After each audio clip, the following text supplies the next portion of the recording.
Bismillahirrahmanirrahim.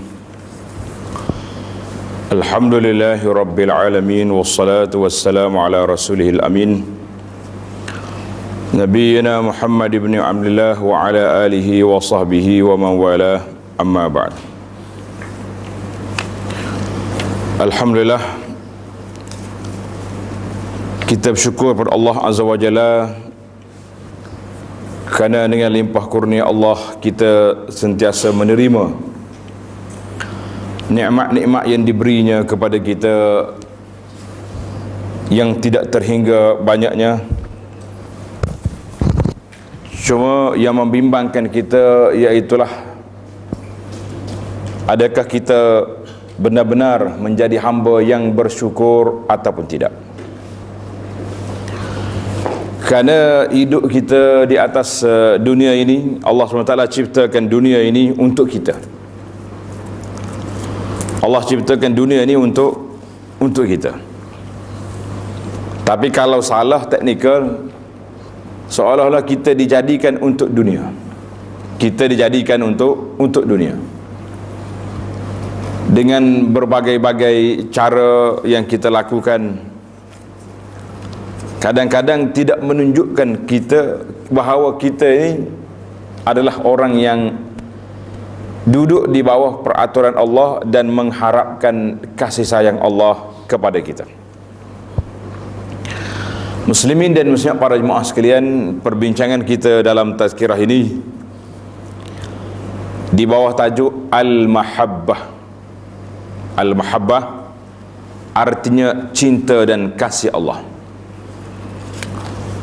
Sebagaimana Allah SWT sebut dalam Al-Quran, fazkuruni azkurkum. Mu ingat aku ingat kamu. Itu terjemahan mudah dia. Sama juga dengan isu al-mahabbah. Cinta ni kita nak suruh, nak Allah SWT sayang kepada kita. Itu memang cita-cita dan hasrat kita. Adakah kita telah menunjukkan bahawa kita menyayangi Allah ataupun tidak? Maka kalau tak ada tanda, insya-Allah dalam perbincangan kita ini saya akan bawa yang pertama, apakah makna al-mahabbah. Dia panggil definisi al-mahabbah. Kemudian tanda-tanda Allah Subhanahu wa taala mencintai hamba-Nya, menyayangi hamba-Nya. Mudah-mudahan kita termasuk di kalangan kumpulan itu.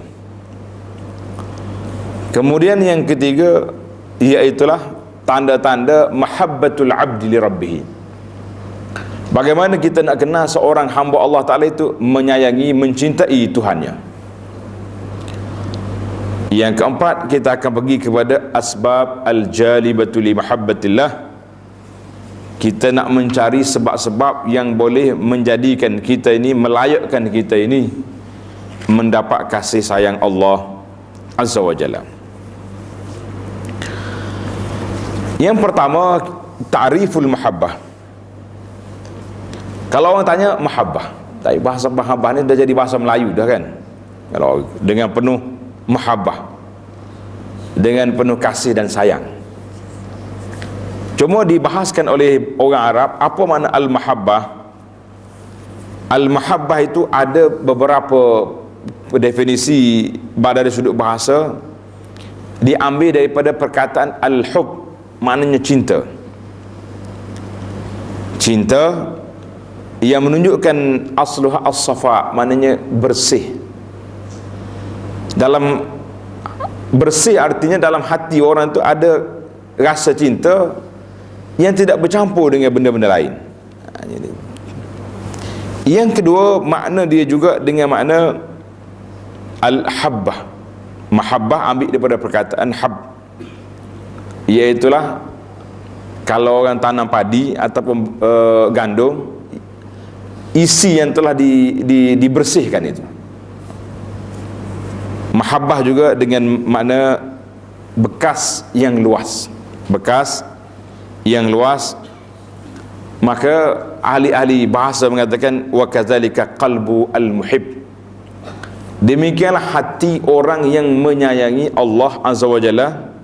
Hati dia bersih, Bila kita buat ibadat tidak bercampur dengan riya, tidak bercampur dengan sum'ah. Sum'ah ni nak suruh orang puji kita saja, dan tidak bercampur dengan benda-benda yang lain. Kemudian hati itu adalah bekas yang luas untuk menyatakan kita ini sayang kepada Allah Azza wa Jalla. Itu di antara makna al-mahabbah, cinta ataupun kasih kita kepada Allah Azza wa Jalla. Kemudian kita pergi kepada perbincangan yang kedua, alamatu mahabbatillahi lil abd. Tuan-tuan kalau boleh tanda, tulis di nota, tanda-tanda seorang hamba itu disayangi oleh Allah Azza wa Jalla.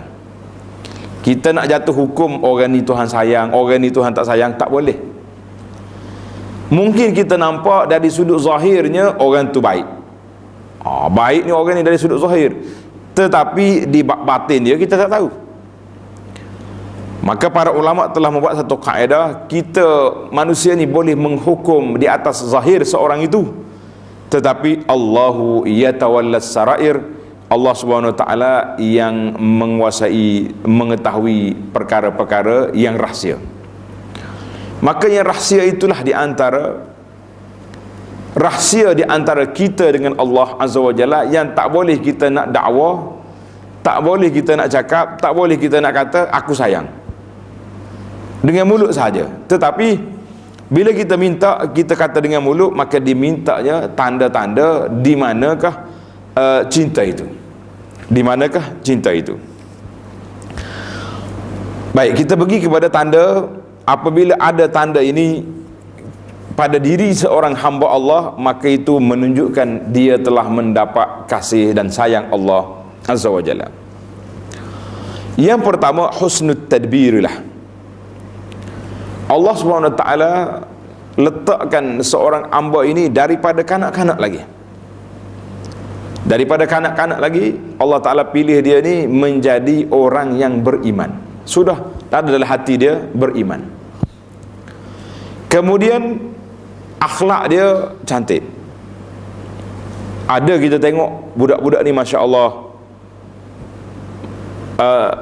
nakal, sehingga sampai peringkat kepada juvana, apa dia panggil, jenayah kanak-kanak.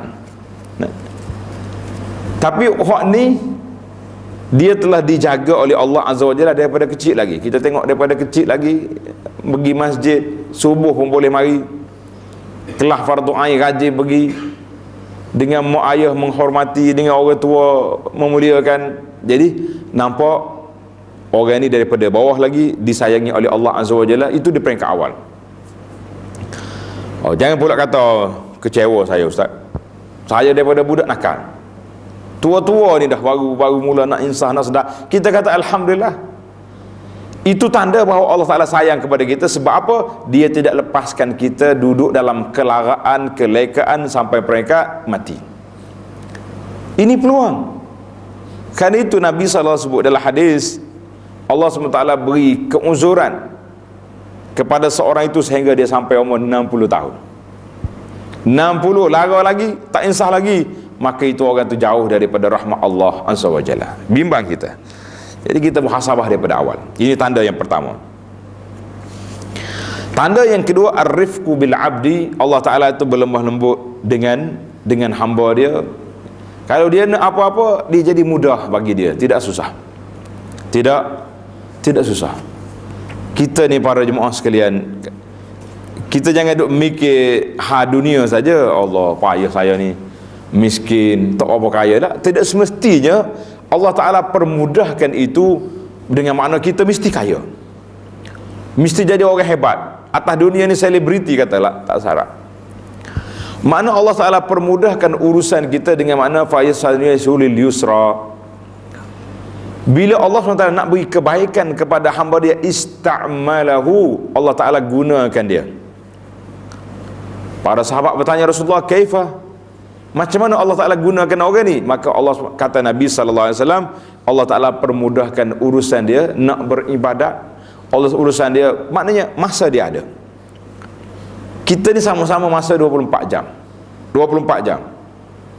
Tapi ada orang yang Masya Allah kesibukan yang sangat melarakan, sehingga sampai mereka nak sentuh Quran tak sempat, nak melangkah ke surau masjid tak sempat, nak pergi bantu orang susah semua tak sempat. Tapi bila Allah Ta'ala sayang kepada hamba dia, diberi masa cukup. Kita tengok dia di pejabat cemerlang, bintang 5 dapat. Tengok di surau waktu solat ada, waktu ada tempat orang susah, NGO mana ada. Dan kita tengok dia ni ada di mana-mana, di tempat-tempat yang Allah nak tengok dia ada. Kita kata Alhamdulillah. Hari ni kita boleh nilai kita sendiri. Alhamdulillah, dalam masa 24 jam apa yang sempat kita buat? Sempat beribadat, sempat berzikir, sempat membantu orang susah, sempat. Kalau kita tengok ada, tuan-tuan dan puan-puan, syukurlah kepada Allah Azza wa Jalla. Itu tanda kita ada Allah Ta'ala sayang kepada kita, maka diberinya peluang dan dipermudahkan urusan. Ada pula rezeki kita, Alhamdulillah. Kerana Nabi kata, siapa dia? Man asbaha minkum mu'afan fi badanihi. Siapa dia sedar waktu pagi, tubuh dia sihat walafiat. Sakit sikit-sikit tu biasa atas dunia hari ni. Saya ni ustaz, nak sihat macam mana? Ada kecil manis, darah tinggi, itu penyakit biasa. Jarang orang atas dunia hari ni tak ada. Kalau tak ada kecil manis, ada darah tinggi. Tak ada darah tinggi, ada benda-benda yang gaut macam-macam tak. Itu kira biasa. Dan dia ada memiliki makanan untuk hari itu. Nabi tak kata makanan untuk sebulan tu lah, untuk hari itu saja. Maka orang ni sudah dikira seolah-olah dia telah memiliki dunia dan isi kandungannya. Masya Allah. Yang ketiga, tanda yang ketiga, al-qabulu fil ardi. Allah Ta'ala tulis dia ni diterima di muka bumi, dikenali juga di muka bumi. Sebagaimana hadis Abu Hurairah radhiyallahu anhu, innallaha idza ahabba 'abdan da'a Jibril. Bila Allah Ta'ala sayang kepada hamba dia, dia beritahu kepada Jibril, ya Jibril, inni uhibbu fulan, aku sayang kepada orang ni. Maka sayangilah dia. Jibril pula panggil penduduk langit, ya ahlas sama, Allah Ta'ala sayang kepada orang ni, kamu sayang. Kemudian yudha'u lahu al-qabul fil ardi, Allah Ta'ala juga tulis kita ni diterima di muka bumi. Orang tengok kita suka. Terima di sini bukan makna kita jadi orang hebat. Setiap kali kita pergi, orang disambut oleh orang disambut dengan permait, tak semesti. Tapi yang pentingnya orang tengok kita dia suka. Tidak kata orang tengok, ya Allah muka dia ni takut menengoklah. Tengok dia tu kita rasa bahagianya duduk dengan orang ni, sebab nampak orang ni soleh, orang ni beribadat kepada Allah Azza wa Jalla. Demikian juga lah kalau orang dibenci oleh Allah, maka Allah Ta'ala beritahu kepada malaikat beritahu kepada Jibril, beritahu kepada penduduk langit, dan juga dituliskan di atas muka dunia ni orang tak suka dengan dia. Na'udzubillah. Hadis ni diriwayat oleh Imam Bukhari dan Muslim. Yang keempat, yang keempat ni tanda tuan-tuan, mungkin kita rasa agak macam pelik sikit lah. Al-ibtila, Allah Ta'ala akan beri ujian kepada orang. Allah Ta'ala beri ujian kepada dia. Sebagaimana kata Anas radhiyallahu anhu, dia dengar Nabi SAW bersabda, inna izamil jaza' ma'izamil bala. Besarnya pahala Tuhan nak beri itu dengan besarnya ujian dia beri. Inna allaha iza ahabba qawman ibtalahum.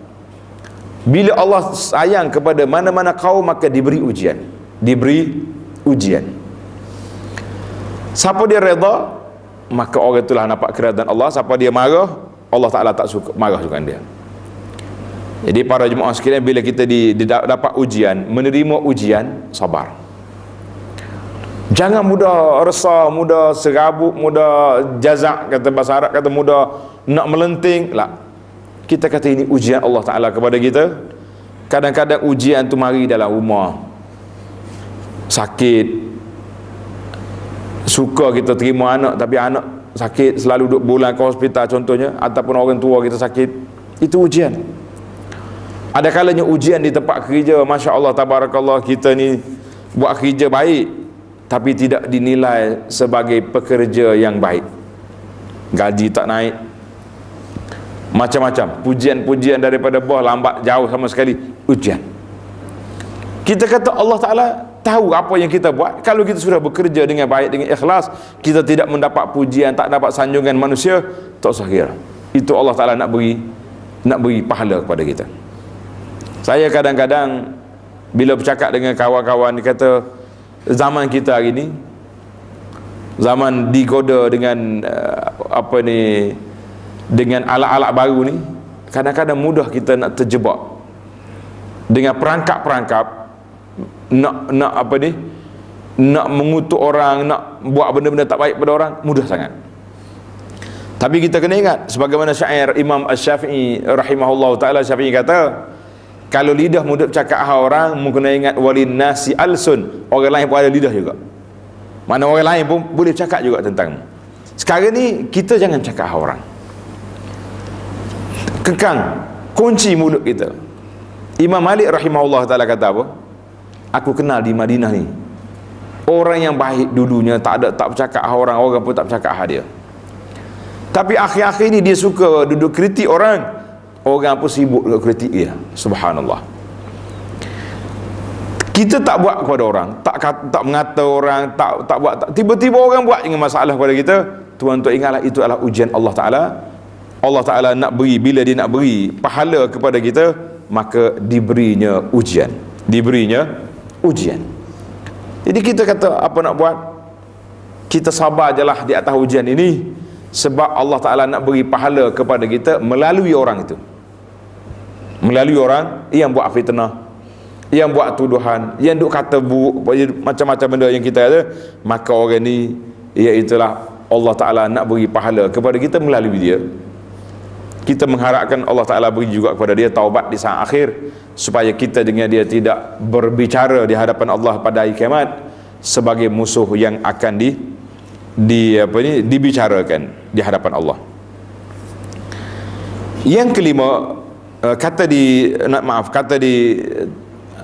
ulama-ulama hadis mengatakan al-ibtila ala hasabi qadril iman. Ujian seorang itu mengikut tahap keimanan dia. Ada orang simple ya kena uji, melompat. Ada orang yang kuat iman, kita tak tahu dia diuji oleh Allah Azza wa Jalla, tak tahu pun dia sakit, tiba-tiba mati. Pak Haji itu bila sakit? Wallahu alam. Saya duduk tengok ada je dekat masjid. Tapi bila tanya keluarga dia, lama dia bulan ke hospital, kalau kanser tahap 4, tahap berapa dah. Tapi tak ada siapa pun tahu, kawan-kawan dia pun tak tahu. Ini orang yang sabar, dia tak nak ceritakan hal-hal dia kepada orang, dia nak cerita kepada Allah Azza wa Jalla. Tanda yang kelima, al-mautu ala amalin salih. Allahu Akbar. Mati sedang melakukan amal yang salih. Mati dengan dia melakukan amal salih. Hari ni orang duduk sebar macam-macam video. Ada orang mati tengah solat, ada orang mati lepas solat, ada orang mati tengah menyanyi, macam-macam. Tidakkah kita bila kita tengok perkara-perkara ini, kita terasa takut? Aku ni kan buat maksiat kan, di saat itu mari malakul maut, apa nak buat aku? Takut kita. Aku ni, jadi kita kena letak, bila kita tengok benda-benda yang berlaku depan kita ini, bukan sekadar tengok, bukan sekadar share, tetapi dianya memberi sentuhan kepada jiwa kita, supaya kita berfikir, supaya kita juga ingat bahawa peristiwa yang berlaku kepada orang itu boleh berlaku padaku. Kita nak ke tak nak kita mati dalam husnul khatimah? Nak? Kita nak ke tidak kita mati Quran di tangan kita, ataupun tasbih di tangan kita, ataupun kita berada, kita sedang sujud dalam masjid? Semua itu kita nak. Jadi kalau kita nak mati dalam keadaan itu, maka kita juga melakukan perkara itu. Aku nak mati husnul khatimah, nak mati macam mana? Mati tengah solat di surau. Tapi kita asyik pergi tempat maksiat. Logik tak logik? Jawabnya nak mati atas tempat maksiat. Kerana kita yang memilih jalan yang tak benar. Dalam hadis Nabi kita sallallahu alaihi wasallam bersabda, inna iza ahabballahu 'abdan 'assalahu. Bila Allah Ta'ala sayang kepada hamba dia, maka dia kata assalahu. Apa dia assalahu ni? Orang tanya Nabi sallallahu alaihi wasallam, qala yuwaffiq lahu amalan salihan.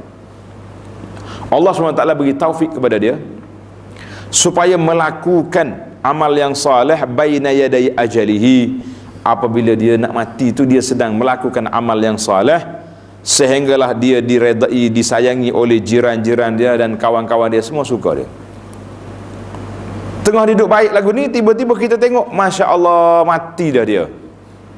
Orang surau pun menangis, orang ahli taman dia pun menangis. Sebab apa? Oh, yang mati tu orang disayangi oleh masyarakat kerana dia baik, kerana dia melakukan amal soleh, kerja-kerja yang berat. Saya baru ni pergi ceramah di satu surau, satu masjid di kampung. Lepas ceramah, pengurusi kata, Ustaz, malam ni kita ada satu anugerah. Anugerah apa? Kata tokoh Ma'al Hijrah. Dia kata anugerah lah, nak bagi anugerah kepada seorang pakcik, dia dengan isteri dia ni NGO dua tu ya. Tidak kata NGO besar-besar, tak ada.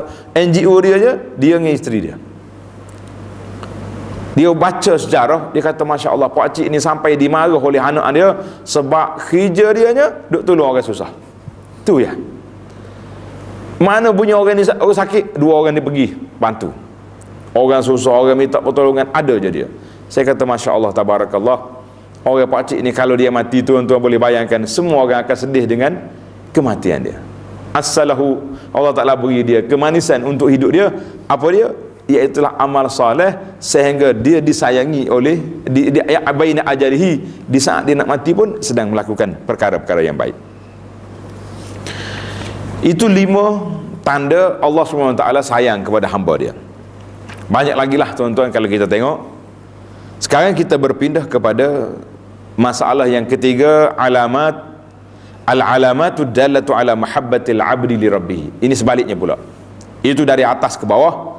Sekarang ni kita dari bawah ke atas. Kita nak tengok tanda-tanda seorang hamba itu menyayangi Allah Azza wa Jalla. Ya Allah Tuhan, berilah kepada kita rezeki dan jadikan kami ini termasuk di kalangan orang-orang yang menyayangi Allah Azza wa Jalla. Yang pertama, hubbu liqa Allah. Dia sayang, suka nak bertemu dengan Allah Azza wa Jalla, suka nak berjumpa dengan Allah. Sebagai dalam hadis yang panjang, Nabi SAW beritahu, man ahabba liqa Allah ahabba Allahu liqa'ah. Siapa dia dekat nak mati, dia telah diberi khabar gembira oleh malaikat bahawa di sana tempat duduk dia. Kita akan tengok tempat duduk kita di syurga. Bila kita nampak tempat duduk kita cantik, baik, tentulah kita bergembira nak mati. Tak nak hidup lagi atas dunia. Atas dunia ni banyak masalah. Duduk atas dunia pun susah. Nak berjalan sana sini, kena tol, kena saman, kena macam-macam kena. Baik aku pergi ke syurga. Maka dia suka nak bertemu dengan Allah Azza wa Jalla, maka Allah Ta'ala juga suka nak berjumpa dengan dia. Hari ini jangan salah faham, sebagaimana Aisyah tanya Nabi SAW, dia kata, ya Rasulullah, kita semua tak suka mati. Adakah makna kita tak suka bertemu Allah? Nabi kata bukan macam tu. Tak suka mati tu naluri manusia, dia tak suka mati kecuali bila dia ditimpa musibah. Orang kalau kena musibah nak mati lalu, ya Allah, kalau aku matilah tak malu ke orang. Orang tanam aku dalam kubur senyap-senyap, habis cerita. Itu tak boleh minta mati lagu tu. Ataupun ditimpa kesakitan, kita doa, ya Allah, sakitnya aku ni, mati terus. Tak boleh. Ada orang yang Masya Allah sampai dilanggar aksiden, koma sampai bertahun-tahun, 2-3 tahun, ataupun lumpuh, atau macam-macam. Atau kita mengatakan tidak, kita suka nak bertemu dengan Allah Azza wa Jalla ini apabila sampai kepada tempoh kita. Kata di para ulama mengatakan, tempoh waktu kita nak bertemu dengan Allah banyak tempat. Yang pertama sekali tanda itu al-maut, mati. Yang kedua, kita akan bertemu Allah Ta'ala pada hari kiamat. Lepas mati, kiamat.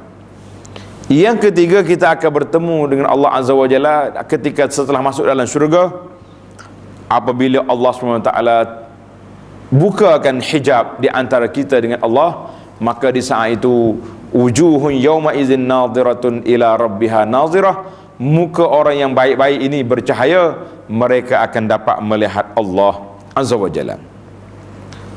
Ini yang pertama. Yang kedua, iaitulah ketenangan hidup kita ini apabila kita boleh berkhulwat dan bermunajat dengan Allah Azza wa Jalla. Apa makna berkhulwat? Mana kita bersunyi-sunyi duduk dengan Allah. Kalau orang tanya duduk mana dia tu pakcik tu, isteri dia tahu dah. Kata tengok suami tak ada di masjid, tak di rumah, pergi carilah di masjid. Senyap je dekat masjid. Orang lain kadang-kadang pergi masjid awal, duduk kat tangga masjid berbual daripada 1 jam, tapi masuk masjid 5 minit baca Quran tak sampai. Ini rugi. Kita biar ada masa kita berkhulwat dengan Allah Azza wa Jalla. Artinya kita baca Quran, kita duduk berzikir, kita duduk solat, kita duduk bermunajat. Ini di antara tanda dia. Nabi SAW sebut dalam hadis, Nabi kata apa?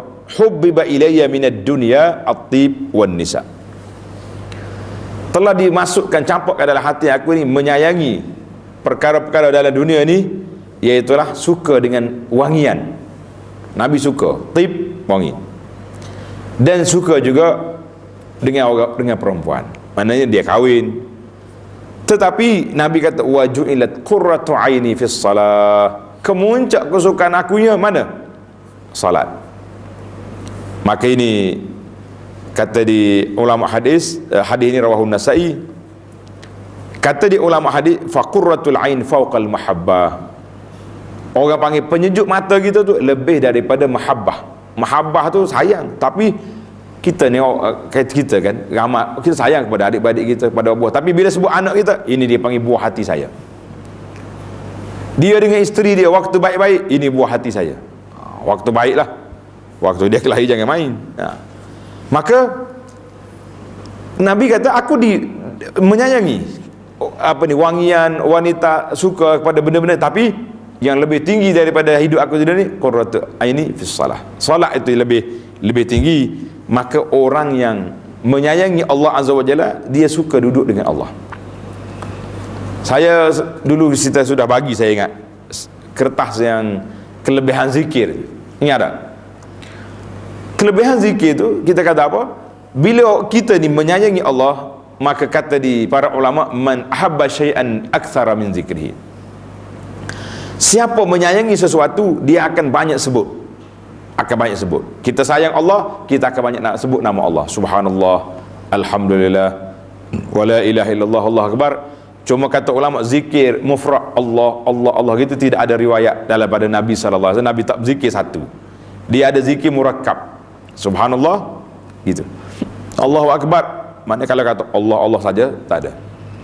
Kalau naik darjat lagi, ada setengah orang ni bukan Allah lagi, dia ambil ha saja, hu. Itu juga. Jadi tuan-tuan nak zikir, ambillah zikir yang maksud daripada Nabi sallallahu alaihi wasallam.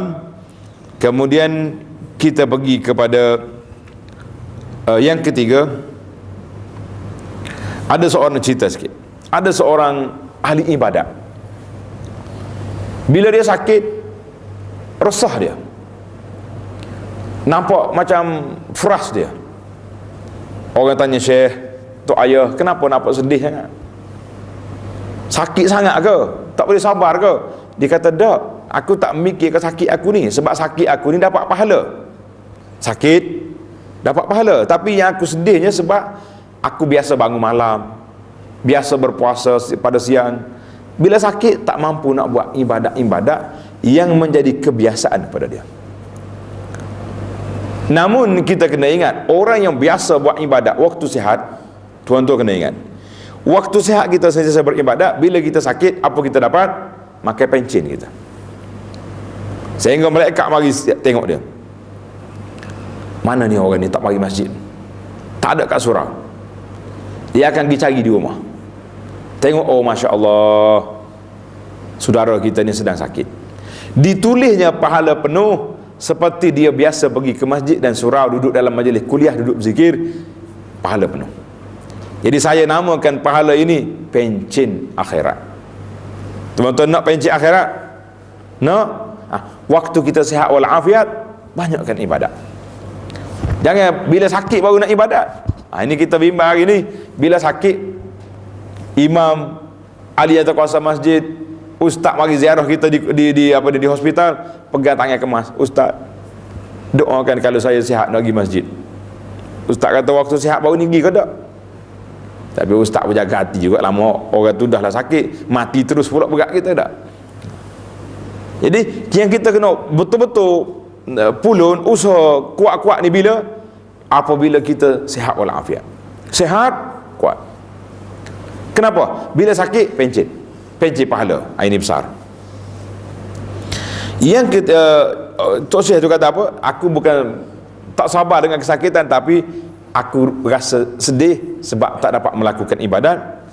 Tanda yang ketiga, min alamati mahabbatil abdi lirabbi an yakuna sabiran alal makarih.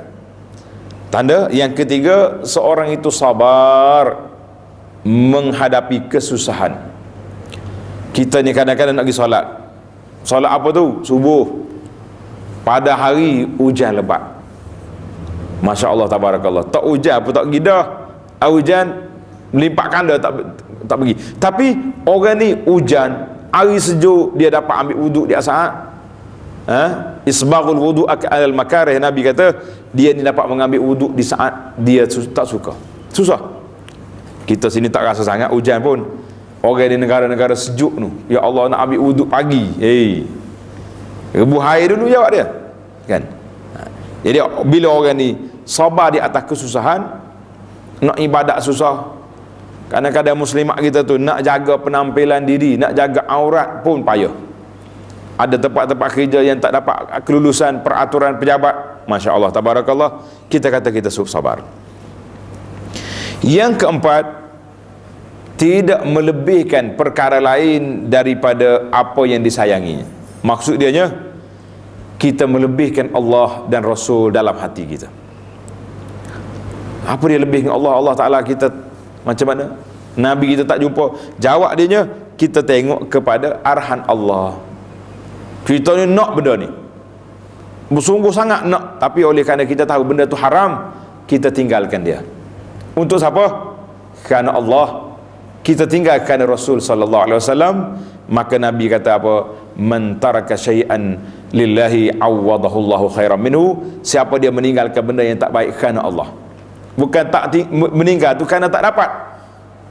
Ni setengah orang ni ada juga kan, dia nak benda tu tapi tak dapat. Oh, dia kata saya tak buatlah benda tu tak baik. Tapi kalau dapat nak ke tak? Nak juga. Maka itu tidak meninggalkan Allah, dia tinggal kerana tak dapat. Yang ke panjang cerita sini. Yang kelima, tanda yang kelima, iaitulah an yakuna muli'an bi zikrillah. Orang ni kita tengok mulut dia tu sentiasa menyebut nama Allah Azza wa Jalla. Sebut nama Allah. Tuan-tuan jangan duk mikir pelik lah. Kalau kita nak zikir, zikir yang simple je. Zikir waktu pagi kita buat, kita panggil maksurat tu. Zikir waktu petang kita buat, zikir waktu lepas solat kita ada. Itu ketah yang kita bagi tu. Itu zikir lepas solat, sebagai panduan untuk tuan-tuan dan puan-puan. Kita solat seorang ke, kita jadi imam ke, kita di mana saja kita duduk, kita berzikir mengikut zikir yang ada dalam 10 bacaan. Sekejap ya tu, tak sampai 5 minit pun. Kita zikir, lepas tu kita pergi ke tempat yang kita nak pergi. Kalau tuan-tuan sudah hafal, contohnya lepas solat kita kelang kabut, nak pergi terlibat dengan pejabat, dengan anak sekolah, dengan itu ni, kita baca ya sambil kita berjalan. Tidak jadi masalah. Allah Ta'ala sebut boleh berzikir waktu berjalan, waktu berdiri, waktu duduk. Bukan mesti kalau bila nak berzikir kena bangun berdiri, tidak. Tapi maknanya semua keadaan itu boleh berzikir. Mari kita buat. Maka dia kata, dalam kata di ulama-ulama tasawuf, fa'alamatul mahabbati as-sadiqati zikrul mahbub indar raghabi war rahab. Tanda seorang itu mencintai Allah yang disayangi itu, dia boleh berzikir waktu susah, waktu senang. Ni yang kita bimbang hari ni, waktu susah tak sempat nak berzikir dah, tak sempat nak berzikir. Dia buat apa? Allahu Akbar. Tak usah kata susah banyak mana lah, susah sikit lah. Sikit lah susahnya. Hari kenduri anak, Masya Allah, tabarakallah, nak solat pun tak sempat dah. Ya Rabbi, pukul 3.40 dah ni, tak solat zuhur lagi. Tengok. Jadi orang ini banyak menyebut nama Allah Azza wa Jalla. Yang keenam, ini ada tambahan lagi. zakarallaha khalian fafawajilak qalbahu. Bila dia boleh duduk seorang-seorang, dia menyebut nama Allah secara seorang-seorang, hati dia gemetar dan mata dia mengalirkan air mata. Ini kita nak. Oh, saya ustaz kalau seorang tak khusyuk, habis bila khusyuk ramai-ramai. Ada pula video kan, kadang sekarang ni orang nak zikir pun ada tayangan video, ada muzik. Tu saya tak tahu dia menangis tu kerana muzik ke kerana Allah. Tak. Ini Nabi kata zakarallaha khalian fafadat aina. Dia menyebut nama Allah dalam keadaan sunyi, tak ada orang. Kita bangun malam seorang-seorang kita dalam rumah, tapi kita boleh menangis, boleh mengalirkan air mata. Itu orang tanda dia. Yang ketujuh, contoh tanda yang ketujuh ni, iaitulah dia cemburu kepada orang-orang yang melanggar perintah Allah Azza wa Jalla. Cemburu. Hari ini bila kita tengok orang tak salat, apa perasaan kita? Biasa ya tak? Orang sekarang alasan saya tengok orang tak pergi masjid, tak pergi surau, berasa boleh tidur ke tak boleh tidur. Kita yang pergi surau ni, biar kita terasa tak boleh nak tidur, macam mana aku nak tarik mari kawan-kawan kita, ahli majlis kita, ahli taman kita ni, ahli jiran tetangga kita, supaya dapat apa? Dapat sampai juga ke surau. Kerana kita nak, sebagaimana kita merasai nikmat Allah Ta'ala ni, kita nak keluarga kita, kawan kita, sahabat kita juga merasai nikmat yang sama. Bila kita tengok orang langgar perintah Allah, isteri ke, anak-anak ke, tak patuh syariah, tak jaga aurat, kita rasa duka cita, tak lalu makan. Kalau istilahnya, kenapa saya tak lalu makan tu? Sebab awak tak jaga syariat Allah Ta'ala, mu tak jaga aurat. Jadi aku ni bawa mari restoran malam ni nak jamu, tapi kamu nikmat Allah Ta'ala makan, tapi langgar perintah Allah. Dia kita terasa, itu dia panggil cemburu kita terhadap Allah Azza wa Jalla. Yang ke-8, bila kita sayang kepada Allah, maka kita juga suka dengar, suka baca, suka menghayati, tadabbur kalamullah. Apa dia kalamullah? Al-Quranul Karim. Tuan-tuan kena ingat, sebagaimana kata di sahabat, siapa dia sayang kepada Allah, dia tidak akan jemu mendengar kalamullah.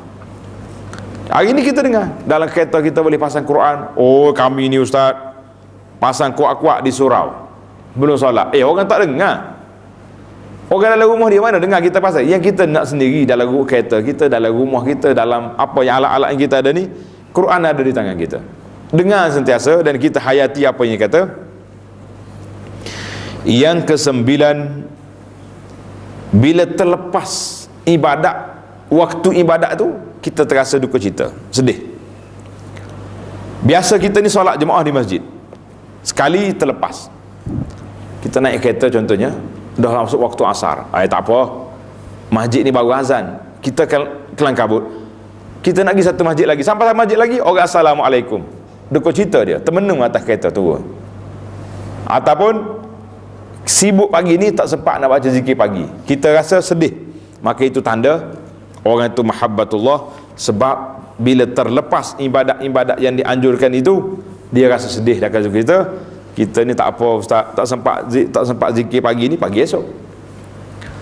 Tak sempat solat sunat hari ni, esok pula. Jadi kita kena kata esok hak lain, hari ni pakej lain, jangan duduk main macam tu.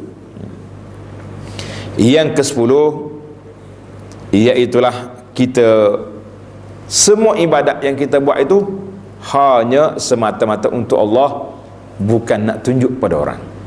Ini kita kena betul. Jangan buat. Kalau doa kita hari ni, apa saja ibadat yang kita buat, asyik nak tayang ya, lepas solat selfie, saya baru sudah solat tahajud perdana di masjid, lepas kita tawaf selfie, baru sudah tawaf, ini baru sudah menangis depan Kaabah. Habis. Dia punya rusak ibadat kita dengan sebab apa? Dengan sebab kita duduk tayang benda-benda yang tidak sepatutnya. Habis kalau kita bantu orang tak kita tunjuk. Nak menggalakkan orang derma itu lain. Yang kita duduk fikir ni tak ada sebab apa-apa, tapi nak tunjuk, itu tak boleh. Tak usah tunjuk. Itu 10 tanda seorang hamba itu menyayangi Allah Azza wa Jalla. Sekarang kita berpindah ke tajuk yang keempat, sebab-sebab untuk meraih kasih Allah Ta'ala. Kalau kita tahu kita sudah ada tanda, yang kita naknya, apakah sebab kita melayakkan diri kita untuk disayangi oleh Allah Azza wa Jalla? Tuan-tuan tanda, yang pertama, qiraatul Quran bitadabburi wat tafahum lima'ani. Baca Quran dengan memahami makna dia. Kalau kita baca Quran saja, itu boleh pahala. Pahala apa? Pahala baca Quran. Kita nak baca Quran, naik satu lagi taraf, kita boleh buat kelas di masjid kita, di surau kita, di mana-mana tempat kita, iaitu kelas dipanggil tadabbur. Baca dengan memahami isi kandungan. Kata di Al-Hasanul Basri, Allah Ta'ala turun Quran itu untuk diamalkan, tapi masyarakat zaman dia tu, dia kata mereka hanya menjadikan bacaan itu saja amalan, dia lain-lain tak terlibat. Baca Quran kuat, musabakah kuat, tapi undang-undang Quran, undang-undang ni tidak diamalkan. Yang kedua, tanda yang kedua, at-taqarrub ila Allah bin nawafil ba'dal faraid. Kita mendekatkan diri kepada Allah Ta'ala dengan amal-amal yang sunat.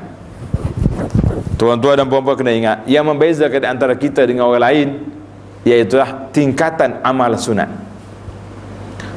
Oi, saya jaga solat fardu, itu wajib fardu, tak buat awak berdosa. Tetapi yang sunat ni, yang menaikkan darjat kita, sunat. Yang fardu itu bukan lain darjat, itu dia panggil peringkat yang asas.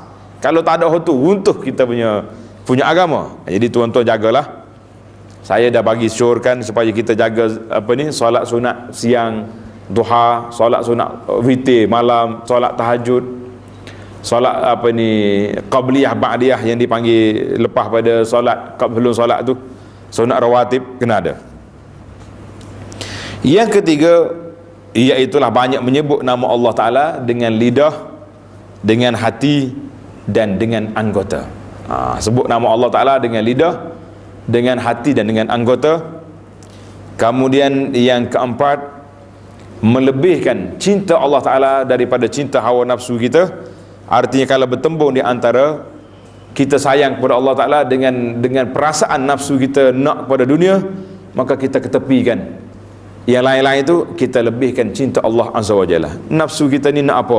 Nak tidur pagi sedap, kita campur kain selimut. Sebab apa? Sebab azan subuh hampir nak mari dah. Tatajafa junubuhum anil madaji'i yad'una khaufan wa tama'. Kan pagi Jumaat imam duk baca surah Sajadah tu, campur.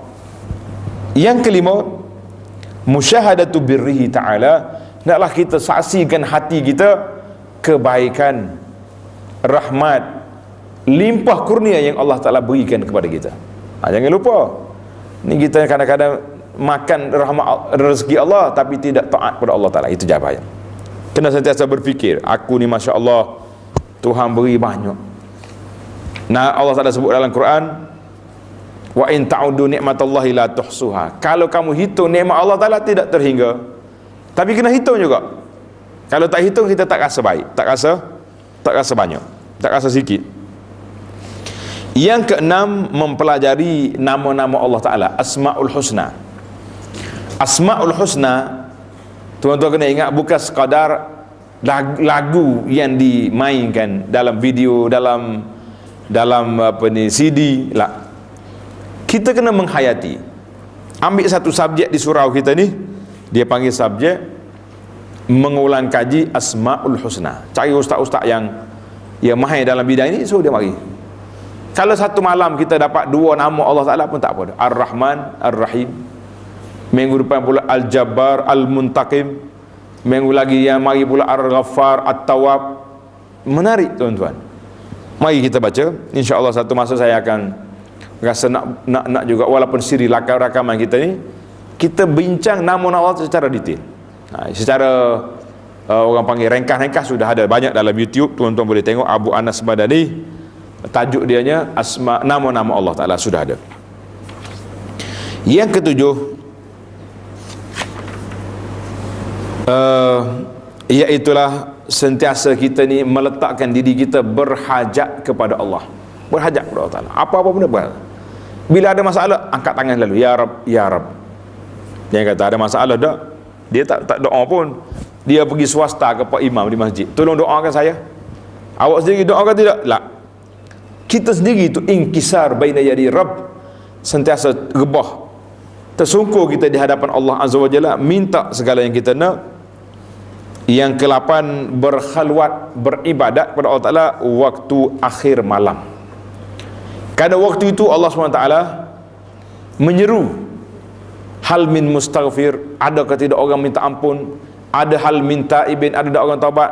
Jadi kalau kita hanya waktu itu hanya duduk alaikai selimut je, sedangkan offer tawaran Tuhan tu begitu besar, maka kita mengatakan ini sangat-sangat merugikan kita. Para jemaah sekalian, itu 8 perkara yang menyebut tentang di antara tanda-tanda cinta seorang hamba itu kepada Tuhannya. Sebab-sebab kita nak dapat. Jadi oleh kerana perbincangan kita ni sangat ringkas, tuan-tuan boleh tanda ada sebuah buku yang saya usahakan, nama dia Musafir Menuju Allah. Ambil nama buku ni, Musafir Menuju Allah Ta'ala. Iaitulah kita huraikan ni yang 8 perkara ataupun 10 perkara yang menyebut tentang sebab-sebab seorang hamba itu meraih mahabbatullah, mendapat cinta dan kasih Allah Ta'ala kepada kita. 10 perkara. Jadi tuan-tuan baca dalam buku tu ataupun tengok di dalam huraian rakaman-rakaman kita yang lepas, sudah ada. Jadi hari ni kita baca secara ringkas je tazkirah kita ni. Kemudian penutup perbincangan kita, iaitulah beberapa tempat Allah Ta'ala sayang kepada kumpulan itu. Tuan-tuan tanda yang pertama, wa ahsinu innallaha yuhibbul muhsinin. Jadilah orang baik kerana Allah Ta'ala suka kepada orang yang baik. Baik kita dengan Allah, ada baik kita dengan makhluk, tolong orang, bantu orang. Yang kedua, Allah Ta'ala suka kepada at-tawabin, hamba dia yang banyak bertaubat. Wa yuhibbul mutatahhirin, dan orang yang membersihkan dirinya zahirnya batinnya. Itu tanda tu. Yang ketiga, Allah Ta'ala yuhibbus sabirin, suka sayang kepada orang yang sabar. Sabar. Yang keempat, innallaha yuhibbul mutawakkilin, Allah Ta'ala suka kepada hamba dia yang bertawakal. Jadi kita banyak bertawakal. Ini berapa sudah? Taharah, tawabin, mutatahirin, sudah 5 dah kita kan? 5. Yang keenam, Allah SWT yuhibbul muttaqin, Allah Ta'ala sayang kepada orang-orang yang bertakwa. Kita nak suruh saya, kita tidak orang bertakwa. Yang ketujuh, yuhibbul muqsitin, Allah Ta'ala sayang kepada orang yang bersifat adil, adil dalam semua perkara. Yang ke-8, Allah Ta'ala suka kepada orang-orang yang berperang dalam saf yang teratur, dalam saf yang teratur. Kemudian yang ke-9, Allah SWT sayang kepada hamba-hamba dia yang sentiasa melakukan kebaikan dan sentiasa menjauhkan diri dia daripada keburukan, daripada kemungkaran. Itu ya antara tempat-tempat yang boleh menyebabkan kita mendapat kasih sayang Allah Azza wa Jalla. Mudah-mudahan perbincangan yang ringkas ini memberi makna kepada kita para jemaah sekalian. Alhamdulillah, tuan-tuan boleh tengok siri pengajian kita ni dalam video di bawah tajuk aplikasi hati, maknanya a'malul qulub. Tengok di sini, kita akan boleh ambil daripada awal siri lagi, sabar, mahabbah, tawakal, semuanya ada. Mudah-mudahan menjadi panduan kepada kita sebagai, dikata orang, pengajian tasawuf secara mudah. Kalau tasawuf yang tinggi-tinggi itu sukar, sebab istilah dia payah-payah, aqabatul awaq, macam-macam. Yang ni kita simple je.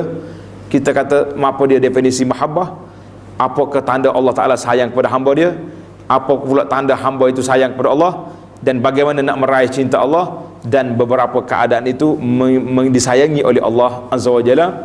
Marilah sama-sama kita meningkatkan mahabbah kita terhadap Allah Azza wa Jalla. Semoga kita mendapat kasih dan sayang Allah. Subhanakallahumma wa bihamdika asyhadu an la ilaha illa anta astaghfiruka wa atubu ilaih. Wa sallallahu ala nabiyyina Muhammadin wa ala alihi wa sahbihi ajma'in. Walhamdulillahi rabbil alamin.